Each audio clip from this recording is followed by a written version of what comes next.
Hello, ജയശങ്കരല്ലേ?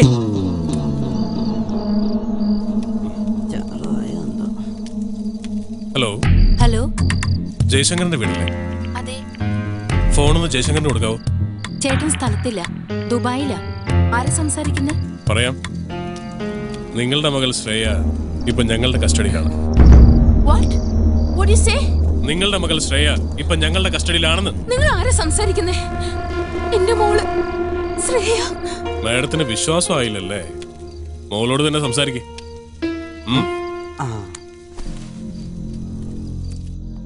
നിന്റെ മമ്മിയാ? ഫോണിങ്ങ് താടോ. ഫോണൊക്കെ തരാം. ആദ്യം നിന്റെ മമ്മിയെ വിശ്വസിപ്പിക്കാൻ വേണ്ടി നീ ഒന്ന് കരയണം. അല്ല, അതാണല്ലോ എന്റെ രീതി. ഗീവ് ഒക്കെ ചെയ്യാം, പക്ഷേ കിഡ്നാപ്പിന്റേതായിട്ടുള്ള പല രീതികളൊക്കെ ഉണ്ട്. അതുകൊണ്ട് മോൾ ആദ്യം ഒന്ന് കരടി. അമ്മണി, എന്താ ചെയ്യാ? അവന്റെ കിടാമണ്ടി പൊട്ടിന്ന് തോന്നണേ. എന്റെ വയ്യോ, അവളെ എന്റെ എല്ലാം ചവിട്ടി പൊട്ടിച്ച് ദർവേ കുജേ. ഓ അമ്മേ.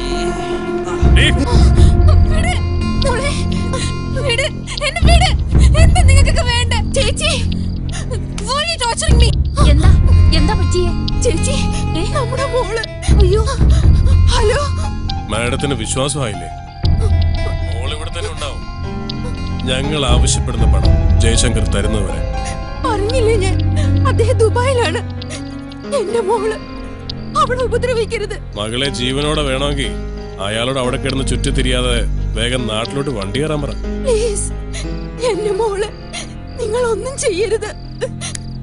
നീ ഫോൺ ചെയ്യ്, പോലീസിനെ വിളിക്ക.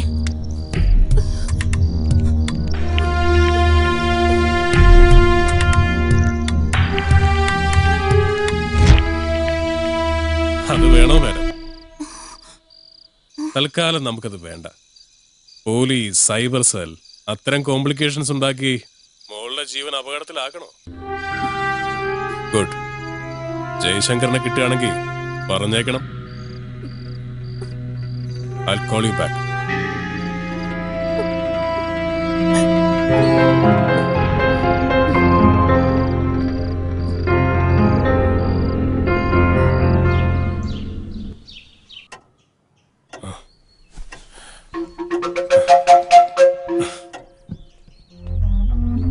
ഞങ്ങൾ എന്തിനാ കെട്ടിയിട്ടിരിക്കണേ? ഇതൊന്നും അഴിക്കേ. ഞങ്ങൾക്ക് പ്രാഥമിക കർമ്മങ്ങളൊക്കെ ചെയ്യണ്ടേ? പ്ലീസ്. ഒക്കെ ആകാം, പക്ഷേ എല്ലാം ഞങ്ങളുടെ മേൽനോട്ടത്തിൽ മാത്രം. എന്തായേ മനുഷ്യനോട് ശ്വാസം മുട്ടിയിരിക്കുക? ദേവസ്വന് പോണ്ടെങ്കിൽ പോണ്ട, ഞങ്ങൾക്ക് പോണം. എനിക്കും പോണം. ഇന്ന് ടോയ്ലറ്റിൽ ഒരു ഇടിയാവും. ഇപ്പൊ സമയം 6:35. 1 മണിക്കൂർ. കൃത്യം 7:35 എല്ലാരും റെഡി ആയി ഇവിടെ തിരിച്ചു വന്നോളണം. മനസ്സിലായോ? അറിയാം. പെട്ടെന്ന് അഴിച്ചു കൊടുക്കാം.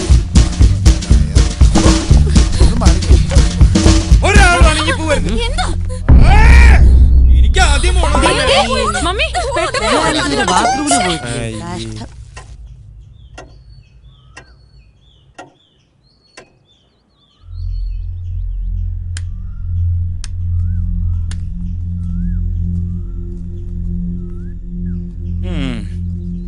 ഞങ്ങളുടെ പ്രഭാത കൃത്യങ്ങളൊക്കെ കഴിഞ്ഞു.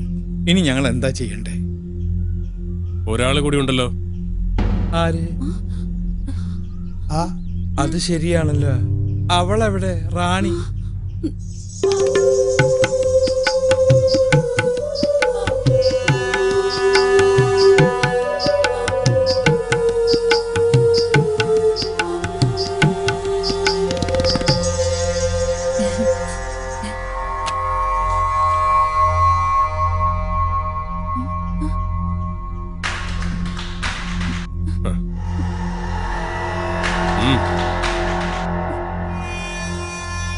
അവളുടെ കാര്യം ഓക്കായിടി. ഇങ്ങനെ ചമഞ്ഞൊരുങ്ങി നടക്കരുതെന്ന് പല പ്രാവശ്യം അവളോട് ഞാൻ പറഞ്ഞിട്ടുള്ളതാ. ഇതെല്ലാ ലേഡീസ് സർവന്റിനും ഒരു പാഠമായിരിക്കട്ടെ.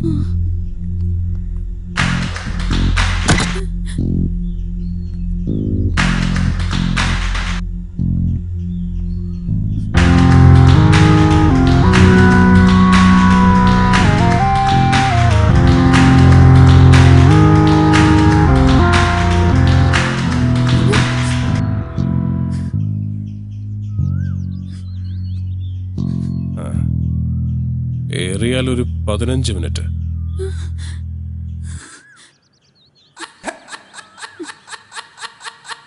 അതിനുള്ളിൽ ബ്രേക്ക്ഫാസ്റ്റ് റെഡി ആയിരിക്കണം. ഇത്ര ഉള്ള ഇതിനായിരുന്നു ഇത്ര വലിയ ആഡംബരം.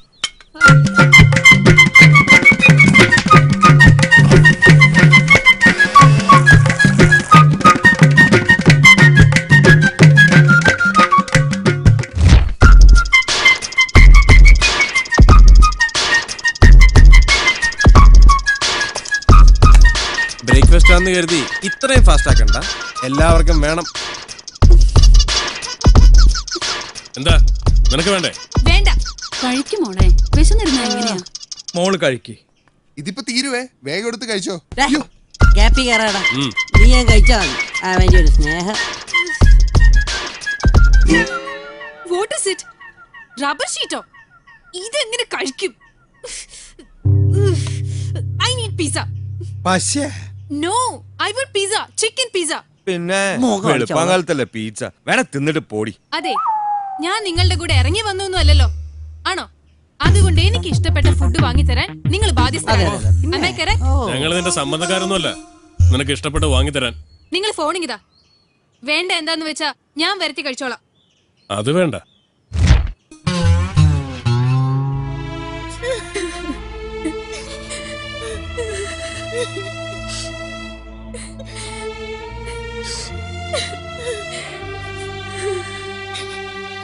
എന്താ ചെയ്യ? ഇങ്ങനെയുണ്ടോ ജന്മങ്ങൾ? മരിക്കാൻ പോകുമ്പോഴാ സീരിയല് കാണുന്നത്. അവളിങ്ങനെയൊക്കെ സംസാരിക്കാൻ മാത്രം ഇവിടെ ഒന്നും സംഭവിച്ചില്ലല്ലോ അച്ഛാ.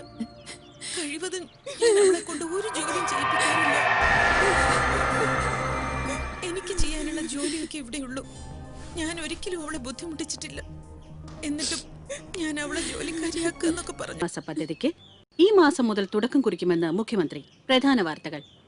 പ്രമുഖ വ്യവസായിയും JS ഗ്രൂപ്പിന്റെ മാനേജിംഗ് ഡയറക്ടറുമായ ജയശങ്കറിന്റെ മകളെ അജ്ഞാതരായ ചിലർ തട്ടിക്കൊണ്ടുപോയി. JS ഗ്രൂപ്പിന്റെ മാനേജിംഗ് പാർട്ണർമാരിൽ ഒരാൾ കൂടിയായ ശ്രേയ ശങ്കറിനെ അവരുടെ ഉടമസ്ഥതയിലുള്ള JS മൾട്ടിപ്ലക്സിൽ നിന്നുമാണ് സംഘം തട്ടിക്കൊണ്ടുപോയത്. പോലീസ് അന്വേഷണം ഊർജിതമാക്കി. മോള് കരയണ്ട, സമയദോഷം എന്ന് കരുതി സമാധാനിക്കാം. ഈ മമ്മിയുടെ ഒരു കാര്യം, ഇതിന്റെ പഴയ സ്റ്റില്ല. എന്തായാലും ഈ ഒരു ഒറ്റ കിഡ്നാപ്പിലൂടെ ഞാൻ സ്റ്റാർ ആയത് തന്നെ. തട്ടിക്കൊണ്ടുപോയവർക്ക് തീവ്രവാദി സംഘവുമായി ബന്ധമുണ്ടെന്ന് പോലീസ് സംശയിക്കുന്നു. എന്റെ ഗീവർഗീസ് പുണ്യാണ് തീവ്രവാദികളാ.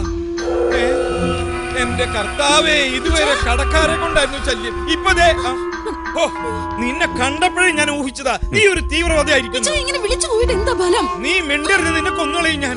എന്റെ പൊന്നു തീവ്രവാദി സഹോദര, ഈ പെങ്കൊച്ചിനെ കൊണ്ട് എവിടേക്കെങ്കിലും ഒന്ന് പോ. പോലീസും ചാനലുകാരും വന്ന ചത്തുപോയ ബില്ലാദം വരെ എന്റെ കസിൻ ബ്രദർ ആണെന്ന് പറയും. ഞാൻ എന്തേ തീവ്രവാദിച്ച എന്റെ കാല് പിടിക്കാം.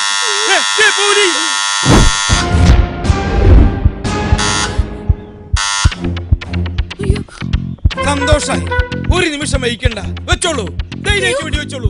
ഞാൻ ഇന്ത്യക്ക് വേണ്ടി മരിക്കാൻ തയ്യാറാണ്. ആരാ നോക്കൂ? ഇന്ത്യക്ക് പുറത്താ? വീടിന് പുറത്ത്. വീടിന് പുറത്ത്. Okay okay okay.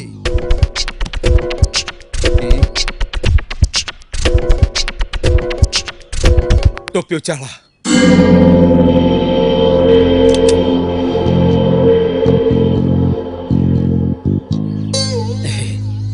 ഇവിടുന്ന് എന്തായാലും നല്ല ടിപ്പ് കിട്ടും, അത് ഉറപ്പാ. ആരാ? ഡോർ തുറക്ക. അല്ല, തുറക്കുമ്പോ എന്തെങ്കിലും തുറക്കണോ? ഓ, ഗുഡ് മോർണിംഗ്. പിസക്ക് ഓർഡർ ചെയ്തിട്ടുണ്ടായില്ലേ?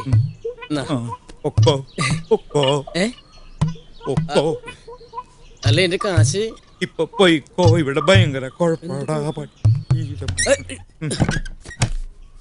ചേട്ടാ ഇതെന്ത് പരിപാടി ഇത്? കൊടുക്ക. 1200 രൂപയാ, ഇൻക്ലൂഡിംഗ് സർവീസ് ചാർജ്. നിന്നെ ഞാൻ പുറത്തേക്ക് പട്ടി. നിന്ന് താളം ചവിട്ടാതെ കാശ് കൊടുക്കണു. എന്റെ കയ്യിലില്ല. ഈ തോക്കാണ് സത്യം. 1000 രൂപ പോയിട്ട് 50 രൂപ കണ്ട കാലം മറന്നു.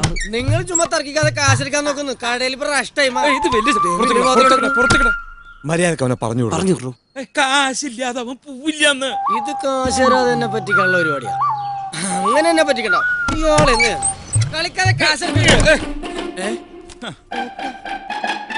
1000 പ്രാവശ്യം ഞാൻ നിന്നോട് പറഞ്ഞതല്ലേ കേറണ്ട കേറണ്ടെന്ന്. ഇപ്പൊ നിനക്ക് സമാധാനായില്ലേ? ഇനി ഈ ബില്ല് പ്രകാരമുള്ള കാശ് കിട്ടിയിട്ട് നീ പോയാ മതി. ഇപ്പൊ വെടിവെക്കണ്ട, കുറച്ചു നേരം ഇവിടെ കളിക്കട്ടെ, എന്നിട്ട് പിന്നെ വെടിവെക്കാം. ഇനിയിപ്പൊ കരഞ്ഞിട്ട് ഒരു കാര്യമില്ല. നീ ആ പിസ എല്ലാവർക്കും കൊണ്ടുപോയി കൊടുക്ക്, എന്നിട്ട് പോയി കിടന്നു. മിണ്ടി പോരുത്, ചുട്ട് കരിച്ചു കളയും ഞാൻ. എന്ത് ഇത് കൊച്ചുകുട്ടികളെ പോലെ കാശിലേക്ക് പറഞ്ഞാ പോരെ? ഇത് വാങ്ങ്. എന്തിനാ വാങ്ങ്, എന്നിട്ട് എനിക്ക് തിരിച്ചാ. അപ്പൊ ഞാൻ ബാക്കി തരാം. ഇനിയിപ്പോ ബാക്കി തന്നില്ലേലും കുഴപ്പമില്ല, എനിക്ക് ടിപ്പ് തന്നു വിചാരിച്ചാ മതി. എന്നാ പോട്ടെ, രക്ഷപ്പെട്ടു. അവിടെ നിക്കടാ. നീ എങ്ങോട്ടും പോകുന്നില്ല. എനിക്ക് പോണം. നിനക്ക് പോയിട്ട് കൊച്ചിന് മുല കൊടുക്കാനൊന്നുമില്ലല്ലോ. ഞാൻ നിന്നോട് പറഞ്ഞതല്ലേ കേറണ്ട കേറണ്ടെന്ന്. അതല്ലേ എന്നെ മോലാളി തിരക്കും. തിരക്കാതിരിക്കാനുള്ള വഴി ഞാൻ പറഞ്ഞുതരാം. വിളിയടാ നിന്റെ മുതലാളിയെ. വിളിക്കാം.